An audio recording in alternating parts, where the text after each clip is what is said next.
तो friend welcome to teaching exam study. दोस्तों डिस्कस करेंगे मद्य निषेध दरोगा की जो एग्ज़ाम हुई थी अवर निरीक्षक मद्य निषेध विभाग में।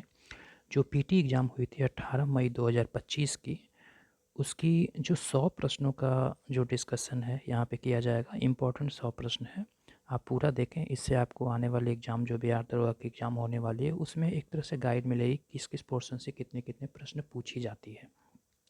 तो आप वीडियो को पूरा देखें, छोटी वीडियो रहेगी, आप बिल्कुल स्किप ना करें।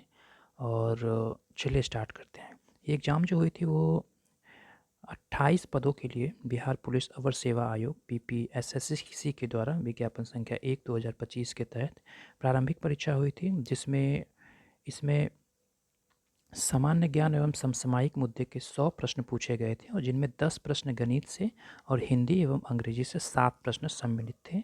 और ये एग्ज़ाम जो हुई वो आपको 18 मई 2025 को हुई थी। तो आइए क्विक रिवीजन करते हैं 100 इम्पोर्टेंट प्रश्नों को, जो कि आने वाले एग्ज़ाम के लिए आपको काफ़ी बेनिफिट साबित होगी।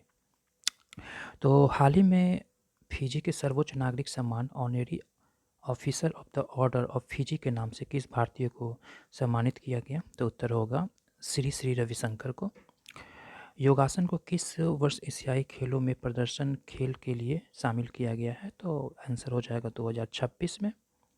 6 से 14 वर्ष के बच्चों को निःशुल्क शिक्षा देना अनिवार्य है, यह भारतीय संविधान के किस अनुच्छेद में वर्णित है? तो उत्तर हो जाएगा अनुच्छेद 21 के ए में। यानी 6 से 14 वर्ष के बच्चों को निःशुल्क और अनिवार्य शिक्षा का मौलिक अधिकार भारतीय संविधान के अनुच्छेद 21 ए में वर्णित है। यह अधिकार 86वें संविधान संशोधन अधिनियम 2002 के द्वारा जोड़ा गया और यह अधिकार शिक्षा को अधिकार अधिनियम आरटी 2009 के द्वारा लागू किया गया। 4 नंबर प्रश्न है कि 18 नवंबर 2024 को भारत के नियंत्रक व महालेखा परीक्षक सीएजी कौन बने हैं? तो उत्तर हो जाएगा सी के संजय मूर्ति। इनमें से कौन सा किला राजस्थान में स्थित नहीं है? तो आंसर हो जाएगा रोहतासगढ़ किला राजस्थान में स्थित नहीं है, लेकिन सोनारगढ़, चित्तौड़गढ़ और लोहगढ़ जो किला है वो रोहतास में स्थित है। सोनारगढ़ किला जैसलमेर राजस्थान में स्थित है, वहीं चित्तौड़गढ़ किला चित्तौड़गढ़ राजस्थान में और लोहगढ़ किला भरतपुर में अवस्थित है। थेरा थेरथांगल पक्षी अभयारण्य किस राज्य में है? तो उत्तर हो जाएगा बी तमिलनाडु में। आगे चलते हैं। नेक्स्ट प्रश्न क्विक रिवीजन कर रहे हैं इसका, ताकि आप एग्जाम से पहले चीज़ों को जल्दी जल्दी रिकॉल कर पाएँ। अनुवांशिकी के जनक के रूप में किसे कहा जाता है? तो आंसर हो जाएगा ग्रेगर जॉन मेंडल को। अनुवांशिकी के जनक ग्रेगर जॉन मेंडल को कहा जाता है। विज्ञान की वह शाखा जो वंशानुक्रम में और भिन्नता से संबंधित है, अनुवांशिकी कहलाते हैं। निम्नलिखित में से कौन सा राज्य एवं राजधानी युग्म गलत है? तो आंध्र प्रदेश का हैदराबाद नहीं होगा, बाकी सब सही है। लक्षद्वीप का कवारती, त्रिपुरा का अगरतला, मेघालय का शिलोंग। और वहीं अगर हैदराबाद तेलंगाना की राजधानी रही है और विभाजन के बाद नवगठित आंध्र प्रदेश की राजधानी अमरावती को बनाया गया है। और अमरावती से पहले विशाखापत्तनम आंध्र प्रदेश की कार्यपालक राजधानी थी और अमरावती आंध्र के सातवाहन राजवंश की भी राजधानी थी। तो आंध्र प्रदेश दक्षिण भारत के पूर्वी तट पर स्थित राज्य हैं, जो पहले इसकी राजधानी हैदराबाद थी, परंतु 2 जून 2014 को इसे विभाजित करके एक अलग राज्य तेलंगाना बना दिया गया। आगे यदि हम एक तीर को कमान पर रखें और उसकी डोरी को खींचें तो उस स्थिति में एकत्रित ऊर्जा क्या होगी? तो स्थितिज ऊर्जा होगी। लोकसभा द्वारा विचार के लिए भेजे गए धन विधेयक को राज्यसभा द्वारा अधिकतम कितने समय के लिए रोका जा सकता है? तो काफ़ी इंपॉर्टेंट प्रश्न है, तो इसका उत्तर सी हो जाएगा 14 दिनों तक। यानी लोकसभा द्वारा पारित होने के बाद धन विधेयक राज्यसभा को विचार के लिए भेजा जाता है। राज्यसभा इसे अस्वीकार या संशोधित कर सकता है, लेकिन ये सिफारिशें कर सकती है और उसे 14 दिनों के लिए विधेयक को लोकसभा में वापस करना होता है।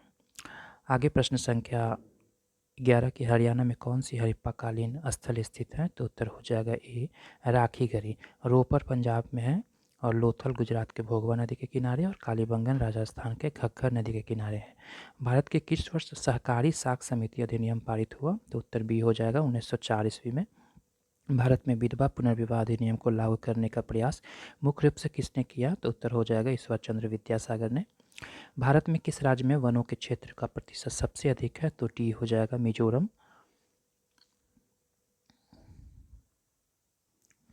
आगे है कि भगवान बुद्ध को शिक्षाएं किस पुस्तक में संकलित है? तो उत्तर हो जाएगा बी त्रिपिटक में। भगवान बुद्ध की शिक्षाएं त्रिपिटक नामक पुस्तक में पाली भाषा में संकलित है और त्रिपिटक बौद्ध धर्म का प्राचीनतम ग्रंथ है, जिसे सभी बौद्ध संप्रदाय मानते हैं और यह 3 भागों में विभाजित है, विनय पिटक, सुत्त पिटक और अभिधम्म पिटक। भारत में चाय उत्पादन के लिए सर्वाधिक क्षेत्रफल किस राज्य में है? तो उत्तर हो जाएगा ए असम में।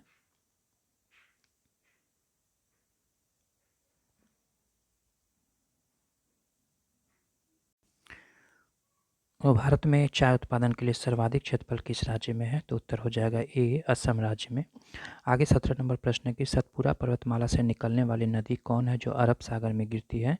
तो ए एवं बी दोनों हो जाएगा, यानी नर्मदा और ताप्ती नदी।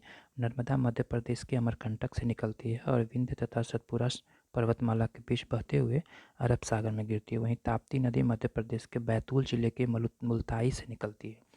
श्री थरमन षणमुगरत्नम वर्तमान मई 2025 में किस देश के राष्ट्रपति बने हैं? तो सिंगापुर के बने हैं। आगे क्वेश्चन नंबर 19 की ओर चलते हैं, जो कि साइंस का प्रश्न है। शरीर में आयोडीन की कमी से कौन सा रोग होता है? तो घेंघा रोग होता है।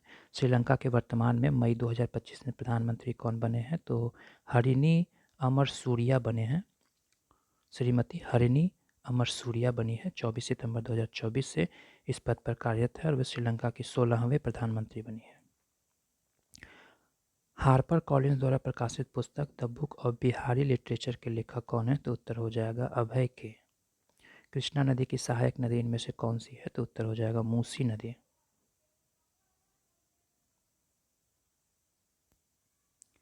आगे क्वेश्चन नंबर 23, वर्ष 2024 में रैमन मैग्सेसे पुरस्कार निम्नलिखित में से किस संस्था को दिया गया? तो उत्तर हो जाएगा ग्रामीण चिकित्सक आंदोलन थाईलैंड को। ग्रामीण चिकित्सक आंदोलन थाईलैंड को वर्ष 2024 में रमन मैग्सेसे पुरस्कार कुल 4 व्यक्तियों और संस्था को दिया गया। व्यक्तियों में मियाजाकी हयाओ जापान की, गुएन न्योक फुओंग वियतनाम की और फर्जिया फरहान इंडोनेशिया की तथा कर्मा फुनटसो भूटान को दिया गया।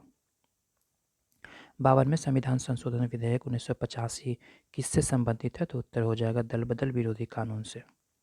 न्यायिक समीक्षा किसके द्वारा किया जाता है? तो उत्तर हो जाएगा ए और बी दोनों, सर्वोच्च न्यायालय और उच्च न्यायालय के दोनों के द्वारा न्यायिक समीक्षा की जाती है। मुद्रास्फीति के दौरान सामान्यतः देनदार को क्या होता है? देनदार लाभान्वित होते हैं, जबकि लेनदार जो हैं वो नुकसान में होती है। मांग एवं पूर्ति किस प्रकार की बाजार कीमत निर्धारण करती है? तो उत्तर हो जाएगा संतुलन कीमत। क्वेश्चन नंबर 28, भारतीय संविधान में संघ और राज्य में शक्ति विभाजन से संबंधित अनुच्छेद कौन सा है? तो अनुच्छेद 246।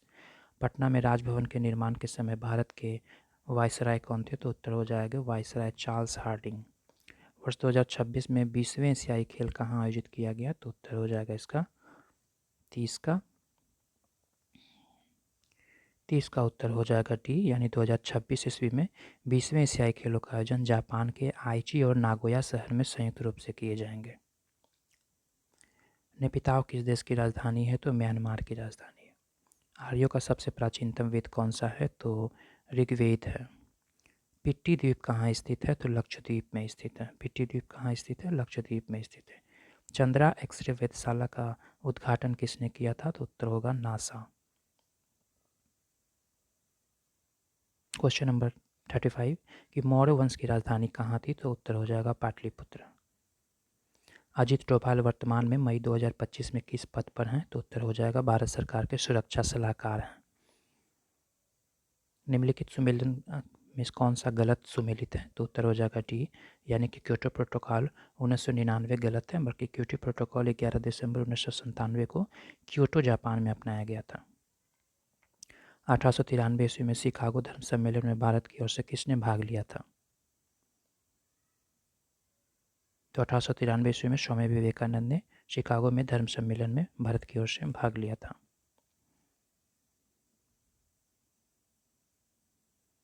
WTO का फुल फॉर्म क्या है? तो आंसर हो जाएगा वर्ल्ड ट्रेड ऑर्गेनाइजेशन। आत्मीय सभा के संस्थापक कौन है? तो राजा राम मोहन राय।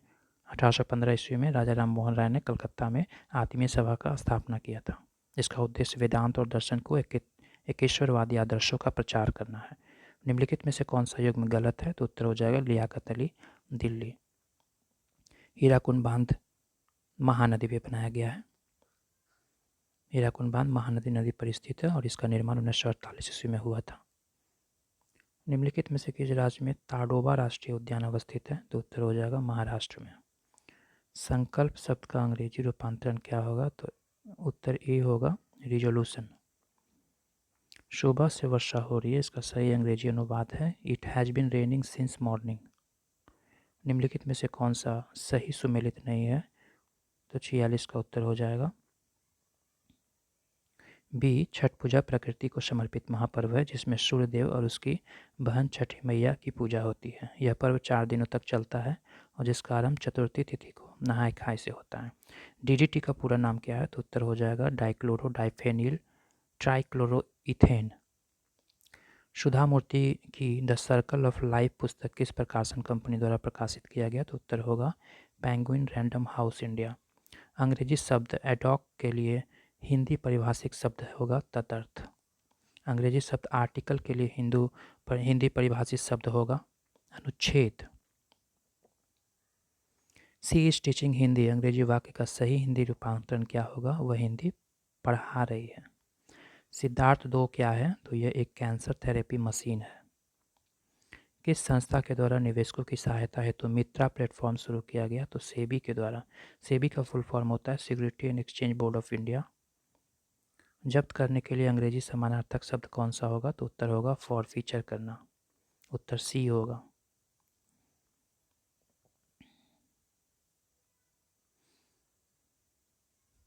इनमें से किस समूह में सभी जैव निम्नीकरण वस्तुएं शामिल होती है? तो उत्तर होगा कांच, धातु और प्लास्टिक। किसी खेत में क्रमवार पूर्व नियोजित कार्यक्रम के अनुसार विभिन्न फसलों को उगाने को कहते हैं फसल चक्र। रक्त और शरीर की कोशिकाओं के बीच ऑक्सीजन, भोजन और कार्बन डाइऑक्साइड आदान प्रदान किसमें होती है? तो कोशिका में होती है। निम्नलिखित में से कौन सा औद्योगिक बेरोजगारी का उदाहरण है? तो उत्तर होगा कि कपड़ा मिलों में मशीन के आगमन के कारण हथकरघा बुनकरों का बेरोजगार होना। ऑप्शन नंबर बी इसका सही उत्तर है। बिहार में कैमूर, जिसे भभुआ कहा जाता है, पाए जाने वाला खनिज संसाधन कौन सा है? तो भभुआ में कैमूर में चूना पत्थर पाया जाता है। बिहार के कैमूर, भभुआ और रोहतास क्षेत्र में मुख्य रूप से चूना पत्थर पाया जाता है और इसके अतिरिक्त वहाँ क्वार्टज और सिलिका रेत भी मौजूद है। चूना पत्थर सीमेंट उद्योग के लिए प्रयुक्त कच्चा माल है जबकि सिलिका का उपयोग कांच उद्योग और सजावटी निर्माण सामाजिक में किया जाता है और चूना पत्थर का मुख्य रूप से कैल्शियम कार्बोनेट है। बिहार बिजनेस कनेक्ट 2024 का आयोजन कब किया गया था? तो उत्तर होगा 19 से 20 दिसंबर 2024 को। ऑप्शन नंबर सी इसका सही उत्तर है। किस लेखक को उनकी कृति मैं जब तक आई बहार के लिए उन्हें साहित्य अकादमी पुरस्कार 2024 प्रदान किया गया? तो उत्तर होगा गगन गिल को।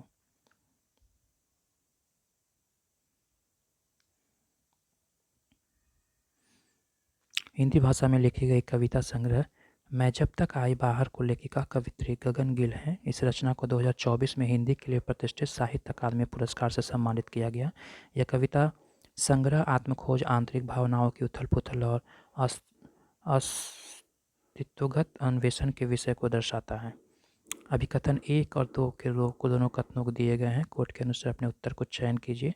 तो यहाँ पे ए हो जाएगा उत्तर सही, यानी कि ए और 2 दोनों सही है और आर ए का सही स्पष्टीकरण है, यानी कि हीरा और ग्रेफाइट कार्बन के अपरूप हैं और कुछ तत्वों के एक ही भौतिक अवस्था में होते हैं और कई अलग अलग संरचनात्मक रूप में होते हैं।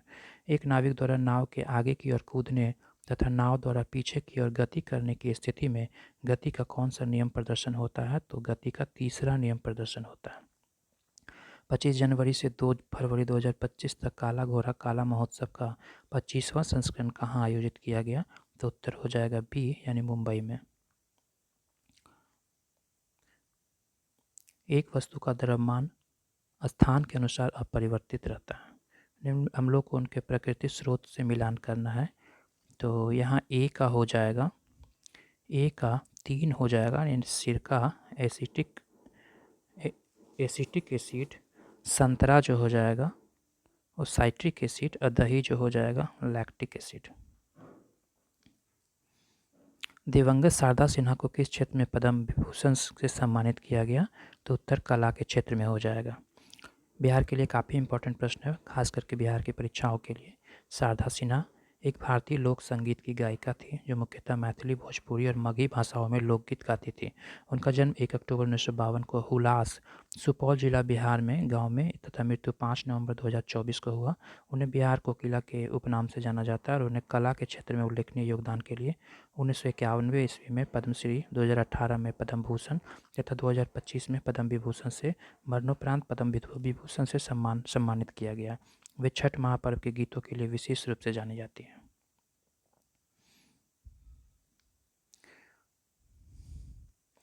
आगे कुछ एक 30 क्वेश्चन रह गए हैं, आप इसे देख लें कि वर्ष 2025 के बाफ्टा पुरस्कार के निम्नलिखित में से किस फिल्म ने सर्वश्रेष्ठ फिल्म का पुरस्कार जीता? तो उत्तर हो जाएगा कॉन्क्लेव।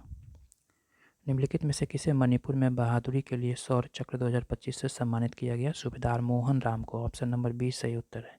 यंग इटली के संस्थापक कौन है? तो ए हो जाएगा मैजिनी। निम्नलिखित में से किस धातु को चाकू से काटा जाता है? तो सोडियम को चाकू से काटा जाता है।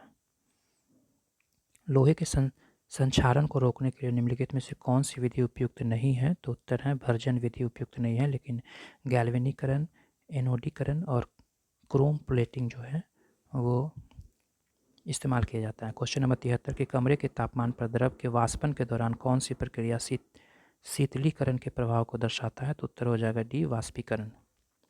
अभाव वाले क्षेत्रों में और समाज के गरीब वर्गों में बाजार कीमत से कम कीमत पर अनाज वितरण किया जाता है, जिसे कहा जाता है निर्गम कीमत। उत्तर नंबर सी इसका सही हो जाएगा। आइए क्वेश्चन नंबर 75 देखते हैं कि हाल ही में आयोजित 55वें अंतर्राष्ट्रीय फिल्म महोत्सव गोवा में कौन सा कंट्री ऑफ फोकस रहा? तो उत्तर हो जाएगा सी, यानी ऑस्ट्रेलिया जो है वो कंट्री ऑफ फोकस रहा था। निम्नलिखित में से कौन सा विकल्प सतत विकास की सबसे उपयुक्त परिभाषा है? तो ए, इसका आंसर हो जाएगा ए कि ऐसा विकास जो वर्तमान में आवश्यकताओं की पूर्ति करे लेकिन भविष्य में पीढ़ियों को अपनी आवश्यकताओं को पूरा करने की क्षमता से समझौता ना करे। आगे मिलान करना है, निम्नलिखित को सही से मिलान करना है। ए का एक कैमूर की पहाड़ियाँ विंध्य श्रेणी में है, महादेव की पहाड़ियाँ जो है वो सतपुरा श्रेणी में है और इलायची के पहाड़ियाँ सह्याद्री श्रेणी में है।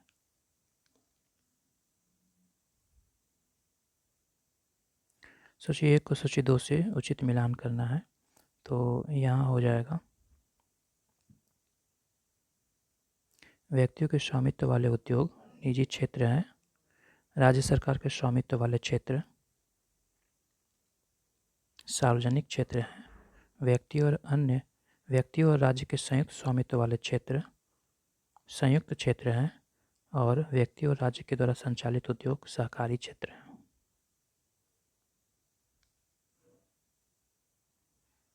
राजनीतिक दलों में सुधार कैसे हो, इस संदर्भ में निम्नलिखित में से कौन सा कथन सत्य है? तो उत्तर हो जाएगा इसका बी कि केवल 2 सत्य हैं। अच्छे आचरण वाले लोग राजनीतिक दल में शामिल हो सकते हैं। निम्नलिखित में से कौन सा युग्म सही सुमेलित नहीं है? तो 80 का जो आंसर हो जाएगा वो सी, यानी समाजवादी पूंजीवादी अर्थव्यवस्था का विकास, ये गलत है, बाकी सब सही है। 1, 2 और 4। संप्रभुता लोगों को निर्णय लेने का सर्वोच्च अधिकार है। धर्मनिरपेक्षता सभी धर्म समान महत्व के हैं और गणराज्य राज्य की मुखिया निर्वाचित करता है। क्वेश्चन नंबर 82 निम्नलिखित में से किसे अक्टूबर 2024 में राष्ट्रीय महिला आयोग की अध्यक्ष नियुक्त किया गया है? तो उत्तर हो जाएगा सी, विजया किशोर राहटकर। राष्ट्रीय महिला आयोग NCW भारत सरकार का एक वैधानिक निकाय है। इसकी स्थापना 31 जनवरी 1992 को राष्ट्रीय महिला आयोग अधिनियम 1992 के प्रावधानों के तहत किया गया था। इसकी प्रथम अध्यक्ष जयंती पटनायक बनी थी, जो 30 जनवरी 1995 तक पद पर रही। 19 अक्टूबर 2024 को श्रीमती विजया किशोर राहटकर ने इसे 9वें अध्यक्ष के रूप में पदभार ग्रहण की है। राष्ट्रीय महिला आयोग का मुख्यालय नई दिल्ली में स्थित है। आगे है मिलान करने वाला, दूरी, वेग, त्वरण और विस्थापन। तो इसका उत्तर देख लेते हैं क्या हो जाएगा। बी हो जाएगा, नहीं, ए का 4 और बी का 3। ए का 4 दूरी का वास्तविकता पथ की तय की गई कुल लंबाई,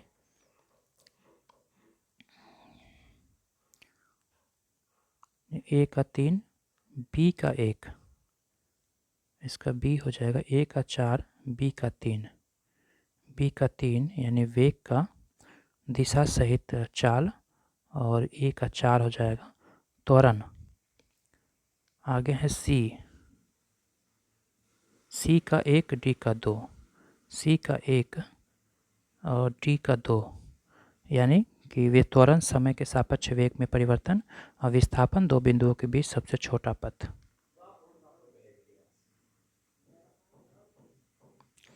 गर्भिणी दृष्टि क्या है? तो उत्तर हो जाएगा सी, कि मातृ एवं शिशु स्वास्थ्य अनुसंधान के लिए एक डेटा भंडार।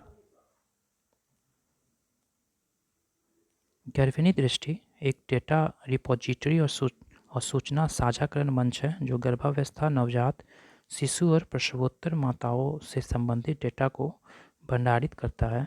शोधकर्ता इसका उपयोग मातृ एवं नवजात शिशु के स्वास्थ्य परिणामों के सुधार हेतु अनुसंधानों के लिए करता है।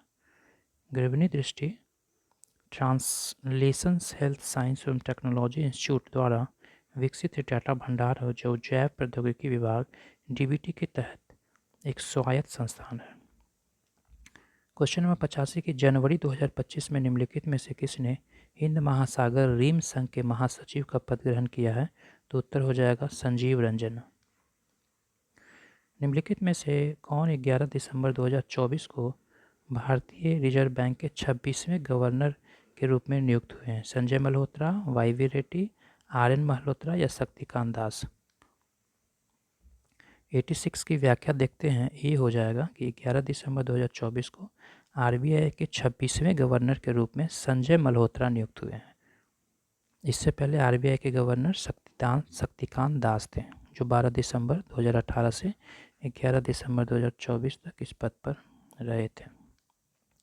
संघीय जांच ब्यूरो एफबीआई के निदेशक कौन है? तो उत्तर हो जाएगा ए काश पटेल। हाल ही में 2025 में पद ग्रहण करने वाले राष्ट्राध्यक्ष प्रधानमंत्री कौन सा युग्म सही सुमेलित नहीं है? तो उत्तर हो जाएगा बी, यानी प्रोबोवो सुबियांतो कंबोडिया। ये गलत है। बाकी सिसेरू इसीबा जो हैं वो जापान के हैं, लुआंग कुआंग वियतनाम के, क्लाउडिया शिवनाम पार्डो मैक्सिको की है। इनमें सबसे मूल्यवान मुद्रा कौन है? काफ़ी इंपॉर्टेंट क्वेश्चन है, 89 नंबर। तो उत्तर हो जाएगा कुवैती दिनार। आइए थोड़ा व्याख्या देख लेते हैं कि दुनिया की सबसे मूल्यवान मुद्रा जो है वो कुवैती दिनार है। एक कुवैती दिनार लगभग 3.28 अमेरिकी डॉलर के बराबर है। यह तेल समृद्ध देश होने के कारण इसकी मजबूत अर्थव्यवस्था और उच्च प्रति व्यक्ति सकल घरेलू उत्पाद जीडीपी के कारण दुनिया की सबसे महंगी मुद्रा है। दुनिया की दूसरी सबसे मूल्यवान वैश्विक मुद्रा बहरीनी दिनार है। बहरीन की आय का सबसे बड़ा हिस्सा गैस और तेल के निर्यात से आता है। मजबूत मुद्रा वह होता है जब किसी देश के मुद्रा का मूल्य किसी वस्तु के देश की मुद्रा से ज़्यादा हो जाती है।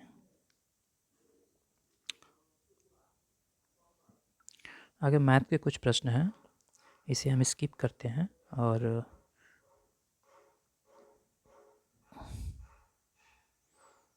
आप एक बार देख लेंगे सिर्फ आंसर। हम यहाँ पे जीके के प्रश्नों को सिर्फ लिए हैं ताकि आप चीज़ों को जल्दी जल्दी रिकॉल कर पाएँ। मैथ के कुछ एक सवाल पूछे जाते हैं लेकिन काफ़ी इम्पोर्टेंट है एग्ज़ाम के लिए। इसी तरह की और हम एक नई वीडियो आपके लिए लाएंगे जिसमें कि आप कम टाइम में चीज़ों को देख पाएँ और रिवीजन कर पाएँ और चीज़ों को एग्ज़ाम के दौरान रिकॉल कर पाएँ। ये तो मद्य निषेध दरोगा अवर निरीक्षक मद्य निषेध की पीटी परीक्षा 18 मई 2025 की स्मृति पर आधारित प्रश्न थी। तो अगर आपको वीडियो पसंद आई होगी तो चैनल को लाइक, सब्सक्राइब, शेयर करें। धन्यवाद।